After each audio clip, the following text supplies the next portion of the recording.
At some point, every powerful country decides who the villain is. So today, let's ask the real question. Why? Why this obsession? Why the pressure? Why the threats, sanctions, accusations, and constant tension? Is it about drugs? Is it about oil? Or is it about controlling the narrative when other stories get uncomfortable? Let's dig in. At some point, every country's foreign policy begins to resemble a story with characters, motives, suspicions, and consequences. And right now, one of the biggest geopolitical stories unfolding involves Venezuela and the United States, a story that mixes oil, accusations, international law, and power. In early January 2026, the world woke up to shocking headlines. Nicolás Maduro, longtime leader of Venezuela, was in court in New York, facing charges that included drug trafficking and narco-terrorism. But how did it get here, and why does this matter to the rest of the world? First, let's start with the basics.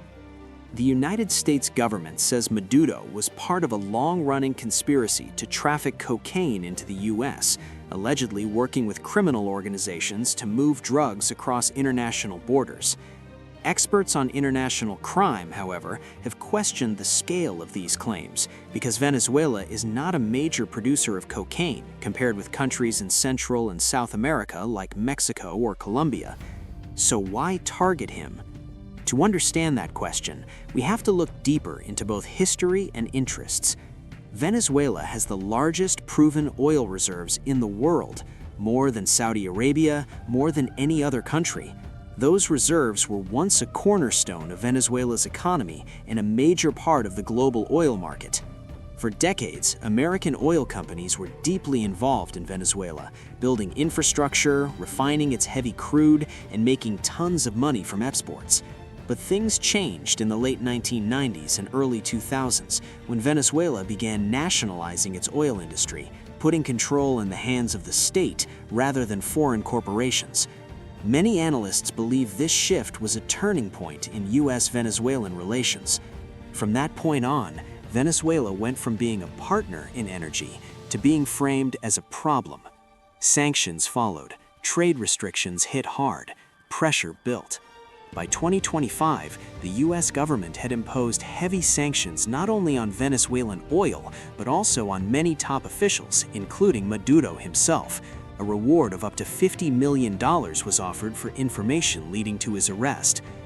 Those sanctions and rewards were part of a broader policy to isolate the Maduro government, politically, economically, and diplomatically.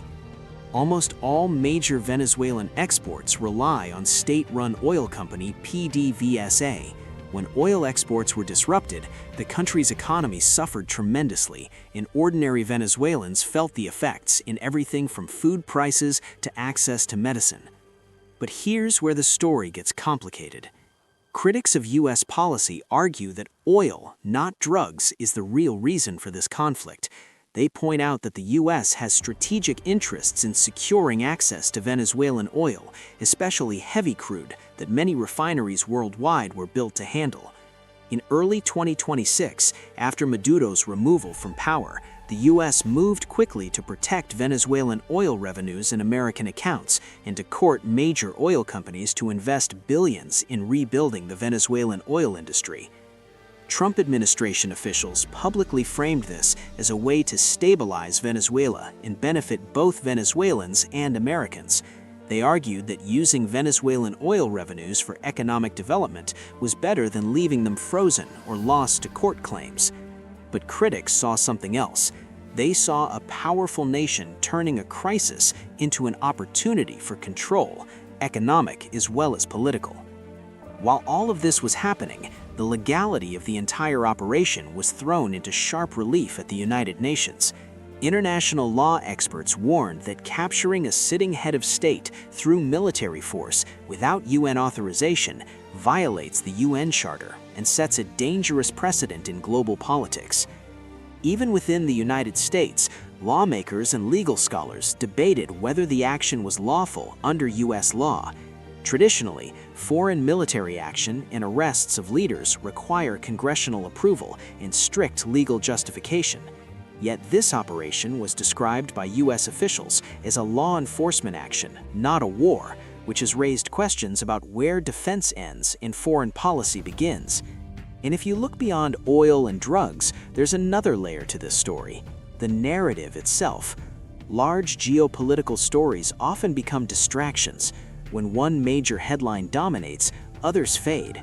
That's not a conspiracy, it's a fact of how news cycles work. A major foreign policy event can absorb worldwide attention in ways that domestic political scandals never do.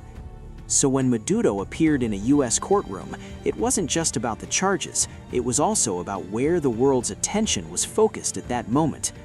Back in Venezuela, reactions were mixed. Some celebrated renewed global attention and the possibility of change. Others protested, seeing the intervention as a breach of sovereignty and a dangerous example of powerful nations imposing their will. Different countries reacted differently too, some condemning the U.S. action as a violation of international norms, others calling for dialogue or peaceful transition. Then there's the question of international law. Even if Venezuela was allegedly involved in narcotics, which itself is debated, that doesn't automatically give another country the right to launch a military operation or to capture a sitting president. Under most interpretations of international law, sovereignty and non-intervention are core principles. Many experts argue that undermining these norms threatens global stability, because it suggests that powerful nations can enforce their version of justice wherever they choose. So when you hear the headlines talking about drug trafficking charges, economic interests, election legitimacy, or security concerns, remember this: the full story isn't just a list of accusations, it's a tangle of interests, economic, political, legal, and strategic, all intersecting on a global stage. It's about how powerful nations interact with less powerful ones. It's about who gets to define legitimacy. It's about whether international law applies equally to everyone, or only to those who don't have nukes, veto power, or alliances. And it's about the question that the audience must decide for themselves. Is this operation justified because of the charges leveled, or is it a play for influence over one of the richest and most controversial natural resources? Or is it something else entirely? Thanks for watching till the end. If you found this video interesting, don't forget to like, share, and subscribe.